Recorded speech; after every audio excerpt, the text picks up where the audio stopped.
April ADC নির্বাচনকে সামনে রেখে ধলাইয়ের মাছলি বাজারে কংগ্রেসের নির্বাচনী সভা অনুষ্ঠিত হয়। মনু ছৈলেংটা আসনের প্রার্থী রতন পালের সমর্থনে সবাই উপস্থিত ছিলেন প্রদেশ কংগ্রেস সভাপতি আশিস কুমার সাহা সহ অন্যান্য নেতা। সবার আগে মিছিলও করা হয়। বক্তব্যে আশিস শাহ বিজেপি ও জোট সঙ্গীদের সমালোচনা করে আদিবাসীদের স্বার্থে কংগ্রেসের লড়াইয়ের কথা তুলে ধরেন।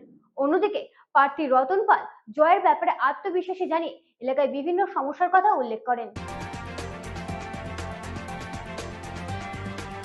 ত্রিপুরায় আগামী 12 এপ্রিল অনুষ্ঠিত হবে ত্রিপুরা উপজাতি স্বশাসিত জেলা পরিষদ নির্বাচন।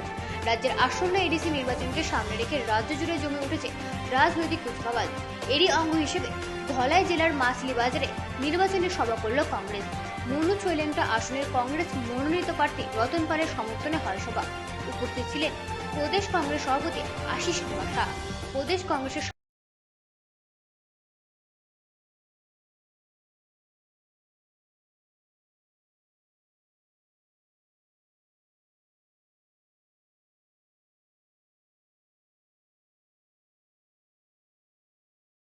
সাধারণ সম্পাদক তরুণ শাহ, প্রদেশ কংগ্রেস কমিটির সম্পাদক সত্যবান দাস, মহিলা কংগ্রেসের জেলা সভানেত্রী ফুলকুমারী গোস্বামী সহ মনু ছৈলেংটা, ছাও মনু, কচুছড়া, রেমছড়া ও করছড়া আসনের কংগ্রেস মনোনীত প্রার্থীরা।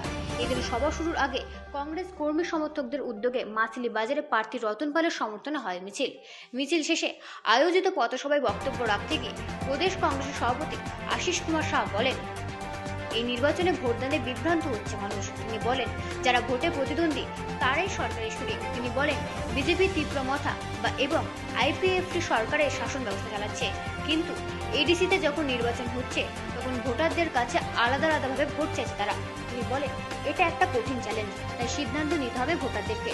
তিনি বলেন, 8 বছরের উপরে যারা ত্রিপুরায় সরকার চালাচ্ছে তারা আদিবাসীদের জন্য কি করেছে এবং পাহাড়ে 5 বছর ধরে যারা সরকার পরিচালনা করেছিল 5 বছর আগে আদিবাসীদের দেওয়া প্রতিশ্রুতি কতটা বাস্তবায়িত হয়েছে তা ভাবতে হবে মানুষকে।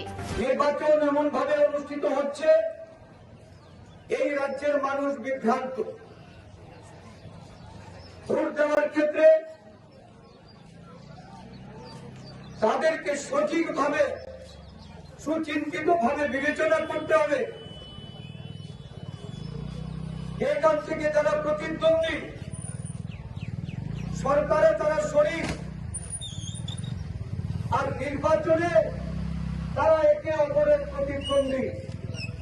বিজেপি, তীব্রমথা, আইপিএফটি তারা শরিক হিসাবে সরকারে মন্ত্রিত্ব করছে, সরকারের শাসন ব্যবস্থা চালাচ্ছে।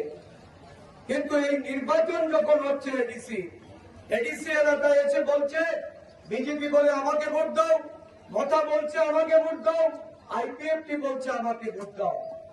ভোটাররা আপনাদের কিন্তু সিদ্ধান্ত নিতে হবে, কারণ এটা একটা কঠিন চ্যালেঞ্জ।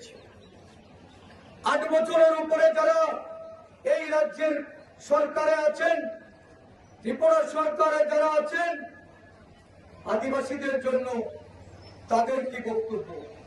তারা 8 বছর আদিবাসীদের জন্য কি করেছেন? 5 বছর যারা এডিসি পরিচালনা করেছেন, যারা এডিসিতে আদিবাসীদের সমর্থন নিয়ে এই এডিসির ক্ষমতায় বসেছিলেন, 5 বছর আগে যে প্রতিশ্রুতি রেখেছেন, এই প্রতিশ্রুতি কতটা বাস্তবায়ন হয়েছে? এই এডিসি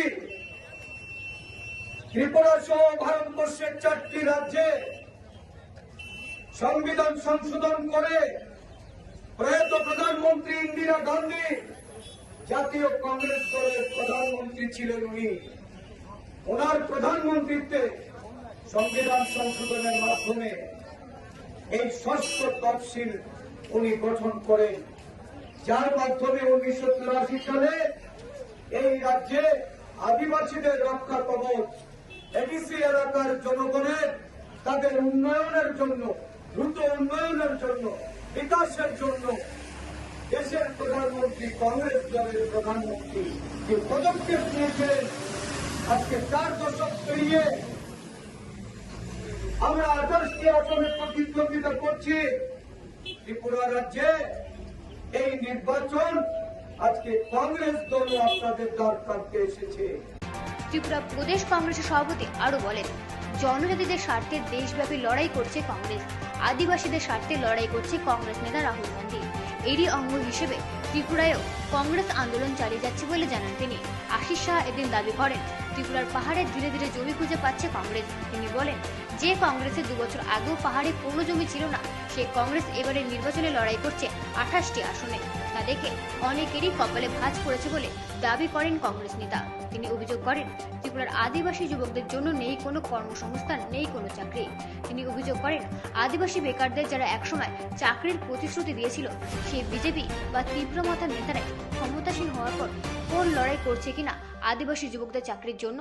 এদিন আলোচনা প্রসঙ্গে বিজেপির জোর শরীর তীব্র মাথাকেও এক হাত নেন ত্রিপুরা প্রদেশ কংগ্রেস সভাপতি আশিস কুমার সাহা।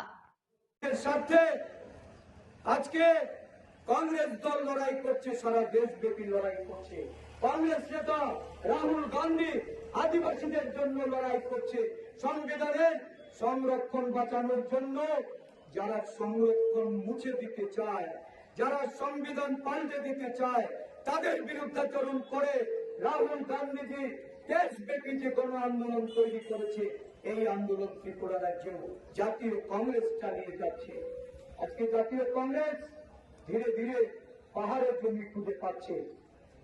অনেকেই চিন্তিত, অনেকের কপালে ভাঁজ পড়েছে যে কংগ্রেস 2 বছর আগেও এই পাহাড়ে কোথাও তাদের জমি ছিল না, পা রাখার জায়গা ছিল না। আজকে কংগ্রেস 28 আসনে তাদের যে প্রতিদ্বন্দ্বী, তাদের বিরুদ্ধে লড়াই করছে। কারণ আদিবাসী যুবক, আদিবাসী যারা বেকার যুবক, এই যুবকরা আজকে তাদের কর্মসংস্থান নেই, সরকারি চাকরি নেই। ব্যাকলগের সংখ্যা 56,000 সারা রাজ্যে, তার মধ্যে আদিবাসী সহ দলিত তাদের ব্যাকলগ হয়েছে প্রায় 20,000-এর উপরে। চাকরি কে দেবে? চাকরি বিজেপি দেবে, তার শরীর তীব্রা মাথা দেবে।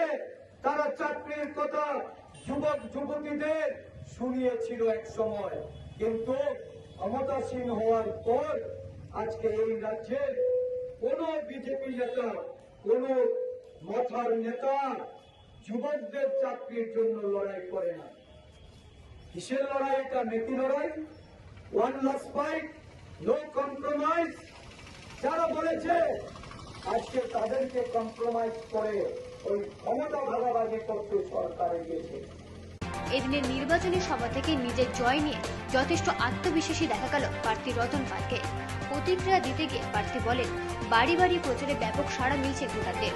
মনু চৈলেন্টা কেন্দ্র থেকে নির্বাচনে বিপুল ভোটে জয়ী হবেন বলে এদিন প্রত্যয়ের সঙ্গে জানালেন প্রার্থী। তিনি বলেন, এডিসি এলাকায় বর্তমানে শিক্ষা প্রতিষ্ঠান থাকলেও নেই শিক্ষক, ঘরে ঘরে পাইপলাইন পৌঁছায়নি জল, বেহাল অবস্থা রাস্তাঘাটে, রেগার কাজও নেই পর্যাপ্ত।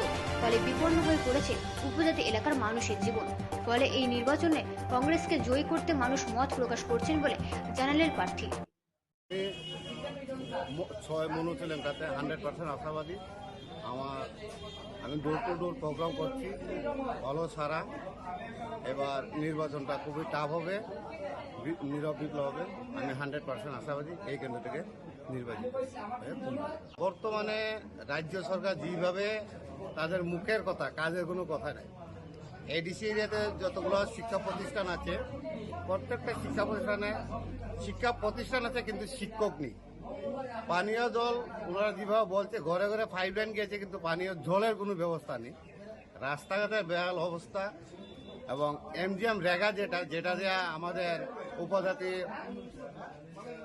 এলাকাতে যেভাবে এই রেগার উপরে নির্ভরশীল, সেই রেগাটা পর্যন্ত বন্ধ হয়ে গেছে। তার জন্য অত্র এলাকার জনগণরা যে নিজের জীবন বিপন্ন, তার জন্য ওনারা এখন মুখ ঘুরিয়ে নিয়েছেন। এবার সবারই একটাই মত, সবার একটাই কথা, সবাই বলছে এইবার আমরা ভারতীয় জাতীয় কংগ্রেসকে হাত চিনিয়ে ভোট দেবে, এটাই ওনাদের। এদিন সভা শুরুর আগে কংগ্রেস কর্মী সমর্থকদের একটি সুসজ্জিত মিছিল পরিক্রমা করে মাছলিবাজার এলাকা কর্মসূচি থেকে পাহাড়ে কংগ্রেস সরকার গঠনের আওয়াজ তোলেন দলীয় নেতাকর্মীরা।